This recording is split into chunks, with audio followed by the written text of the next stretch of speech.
উফ, দিচ্ছি গো দিচ্ছি। এই লোকটা না একটু দাঁড়াতেও পারে না।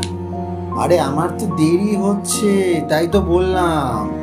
আরে একটু তাড়াতাড়ি করো, একটু তাড়াতাড়ি দাও। ও হ্যাঁ, তোমারই তো যত রাজ্যে কাজ আছে তাই না? আর আমি তো মশা মারি তুমি চলে যাওয়ার পর। সব কাজ তো ভূতে এসে করে দিয়ে যায়। আরে আরে, আচ্ছা আচ্ছা, সরি, আমার ভুল হয়ে গেছে, আমার ভুল হয়ে গেছে। ঠিক আছে, আমি বসছি। লেট হো, কোনো ব্যাপার না, তুমি আসো, আস্তে আস্তে আসো, আস্তে আস্তে আসো। শালু আমার রাগ করে না।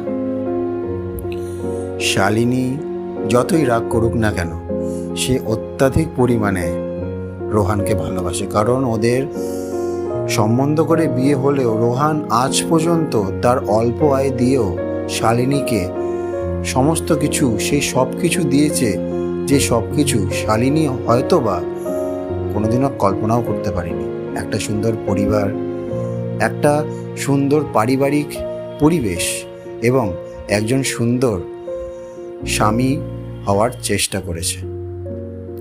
আর দুজন দুজনকে এইভাবেই মাঝে মধ্যে রাগ করলে রাগ ভাঙায়, এইভাবে